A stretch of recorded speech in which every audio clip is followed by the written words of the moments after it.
तो चलते हैं मेंटल मैथ क्लास 8 के थर्ड पार्ट पर, और ये लास्ट पार्ट होगा चैप्टर नंबर 2 का, जिसका नाम है linear equation in one variable. मैं हूं हरी सर और आप देख रहे हैं आपका अपना यूट्यूब चैनल चलो कदम बढ़ाएं। तो बच्चों आइए करना शुरू करते हैं।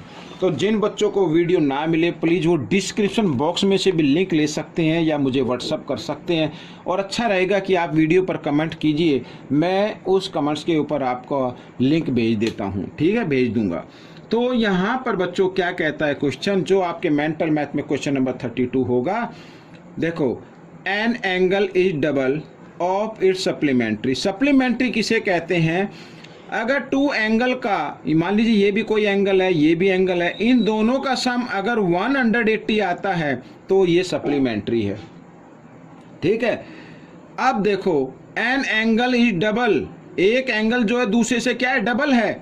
अगर यहाँ पर फर्स्ट एंगल, यहाँ पर शॉर्ट में मैं थोड़ा सा बताता हूँ, फर्स्ट एंगल, ये फर्स्ट एंगल आपका अगर x है तो सेकंड एंगल जो होगा आपका वो डबल होगा, यानी 2x हो जाएगा। ठीक है, अब अगर इन दोनों को हम ऐड करते हैं तो कितना आना चाहिए, 180 आना चाहिए। 2x और 1x कितना हो गया, 3x इक्वल टू 180। x की वैल्यू निकाल लेते हैं 180, 3 इधर मल्टीप्लाई में, इधर आकर डिवाइड में आ गया। 3 6 जा 80 और 0 यूं क्यों, तो x की वैल्यू क्या आ गई, 60 डिग्री आ गई। अब इसमें आगे क्या कहता है, find the complementary angle of its supplementary. ये जो सप्लीमेंट्री एंगल आया है ना, इसका कंप्लीमेंट्री भी एंगल आपको फाइंड आउट करना है। और कंप्लीमेंट्री एंगल फाइंड आउट करने के लिए क्या करना होता है कि किन्हीं टू एंगल का, पहले तो समझ लीजिए, अगर किन्हीं टू एंगल का सम 90 आता है तो वो कंप्लीमेंट्री बनता है। ठीक है, अब हमें 60 का कंप्लीमेंट्री एंगल फाइंड आउट करना है, तो कैसे करेंगे, तो 90 में से ये एंगल माइनस कर दीजिए तो आपका आ जाएगा आंसर 30 डिग्री। तो ये आपका आंसर रहेगा। ठीक है, 60 डिग्री का कंप्लीमेंट्री एंगल क्या हो गया, 30 डिग्री। अगर 60 डिग्री और 30 डिग्री को ऐड करते हैं तो 90 डिग्री आ जाता है। ठीक है, आइए करना शुरू करते हैं नेक्स्ट क्वेश्चन। अब क्वेश्चन नंबर 2 क्या कहता है, देखो, जो आपके मेंटल मैथ में क्वेश्चन नंबर 33 रहेगा। The number of boys and girls in a class are the ratio 4:7। पहले बॉयज लिखा है तो ये बॉयज हो गया, बाद में गर्ल्स है तो ये गर्ल्स हो गया 7। आगे लिखा है if the number of boys are 6 less. Boys कितने हैं, 6 लेस। लेस का मतलब कम, किससे, गर्ल से। अगर गर्ल के संख्या में से हम बॉयज के नंबर माइनस कर दें तो 6 आना चाहिए। Find the number of student, student का नंबर फाइंड आउट करना है। आइए करना शुरू करते हैं। तो यहाँ पर बॉयज हैं बच्चों कितने, 4x मान लीजिए, let the boys 4x। Girls, girls कितनी मान लेते हैं, 7x मान लेते हैं। अब मैंने कहा इसमें लिखा है number of boys are 6 less. Boys जो है 6 कम हैं। वैसे तो आपको इसमें दिखाई दे रहा होगा कि ये तो 3 कम है, लेकिन क्वेश्चन जो कहता है आप उसके ऊपर रहिए। क्वेश्चन कहता है 6 लेस हैं। अगर गर्ल में से, ये गर्ल हो गई, इसमें से बॉयज अगर हम माइनस कर दें तो 6 आना चाहिए, तभी तो मालूम होगा ना ये 6 लेस हैं। आइए 7x 4x माइनस किया 3x इक्वल 6। x की वैल्यू क्या आ गई, 3 इधर मल्टीप्लाई में, इधर आकर डिवाइड में, 3 2 जा 6। x की वैल्यू आ गई 2, यहाँ पर मैं लिख देता हूँ 2 आ गई x की वैल्यू। हमें बॉयज निकाल लीजिए, कितने बॉयज, 4x है, यानी 4 × 2 8। गर्ल्स, यहाँ पर गर्ल्स निकाल लेते हैं, गर्ल्स कितनी है, 7x, तो 7 × 2 14। टोटल स्टूडेंट ये फाइंड आउट करना है, टोटल स्टूडेंट। तो टोटल स्टूडेंट हैं बच्चों 14 + 8 कितना होता है, 22। ये आपका आंसर रहेगा। आइए करते हैं नेक्स्ट क्वेश्चन। नेक्स्ट क्वेश्चन क्या कहता है, after 4 years A will be 3 times as old as he was 4 years ago, find his present age. यहाँ पर मैं आपको बताता हूँ, लेट द, पहले लिख लेता हूँ, let the present as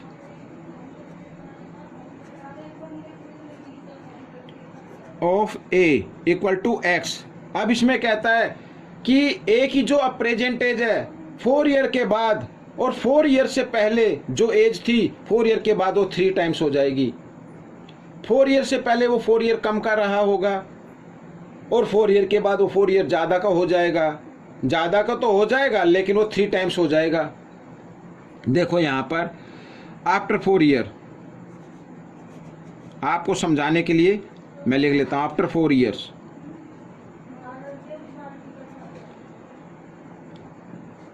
as of ए या ए एज ऐसे लिख सकते हैं। तो x + 4 बिफोर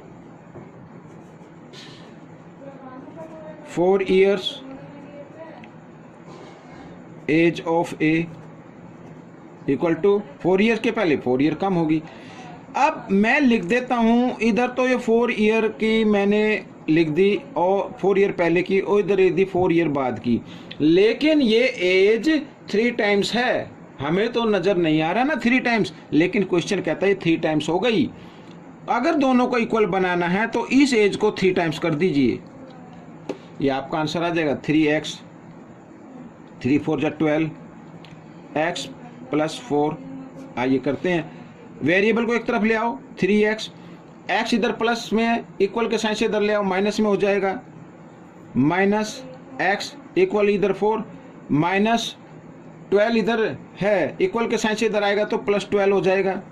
तो 3x में से 1x माइनस कर दीजिए, 2x इक्वल 12 4 16 और x की वैल्यू निकाले तो 16/2 8 आ गया बच्चों। 8 आ गया तो उसकी प्रेजेंट एज क्या हो गई 8 ईयर्स। ये आपका आंसर है बच्चों, ठीक है। आइए करते हैं नेक्स्ट क्वेश्चन। यहाँ पर ये भी कुछ क्वेश्चन इसी तरीके से है, एज का है, इंपॉर्टेंट है। देखिए क्या कहता है, A age 20 years older than B.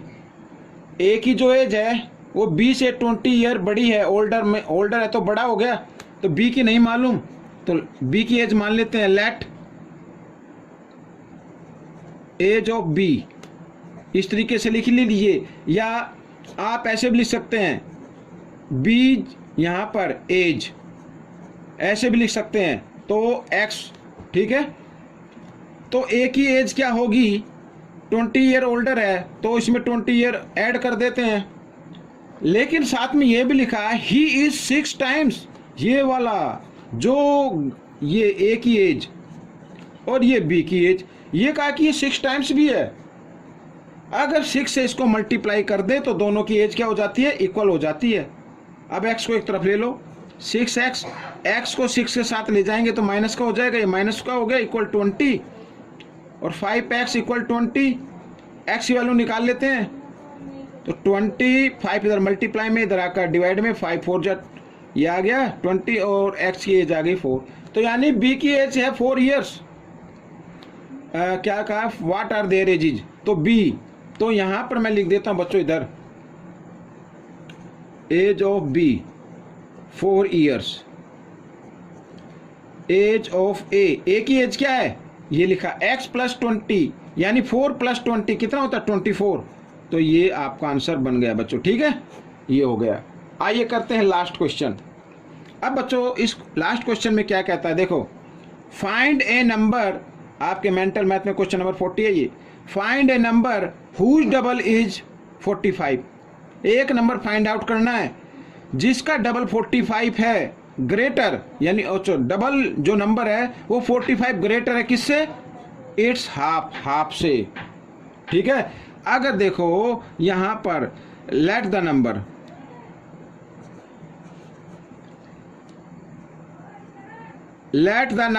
Equal to x, let the number equal to x, double क्या होगा, डबल होगा इसका 2x होगा, और हाफ क्या हो जाएगा वो भी लिख लेते हैं, हाफ क्या होगा x/2 होगा। अब इसमें क्या कहा है, ये जो डबल नंबर है ना, ये डबल नंबर ये ग्रेटर है किससे, हाफ से। अगर डबल में से हम हाफ को माइनस कर दें तो 45 आना चाहिए, ठीक है। इसके नीचे आप 1 मान सकते हैं, एलसीएम लेंगे तो 2 आ जाएगा, आपको मालूम ही है। और बाद में क्रॉस मल्टीप्लाई भी कर देना, 2 2 जा 4x, 1 को x के साथ किया 1x इक्वल टू 45, इधर क्रॉस मल्टीप्लाई कर दीजिए, 4x में से 1x माइनस करेंगे 3x, 3 को 1 से मल्टीप्लाई करेंगे 3x ही रहेगा, और इधर 45 टू जा 90 हो गया, तो x इक्वल 90, 3 इधर मल्टीप्लाई में, इधर आकर डिवाइड में, 3 से इसको हमने डिवाइड कर दिया तो आ गया बच्चों 30, तो x इक्वल आ गया 30। ठीक है, वो नंबर क्या होगा, 30 नंबर होगा। फाइंड ए नंबर, ठीक है, 30 आ गया। अब बच्चों ये पार्ट आपका कंप्लीट हो गया है। आपको ये पार्ट कैसा लगा मुझे ज़रूर बताना, लेकिन सीखकर दूसरे को ज़रूर सिखाना है। मिलेंगे नेक्स्ट पार्ट में। Till then keep practising and thanks for watching this video.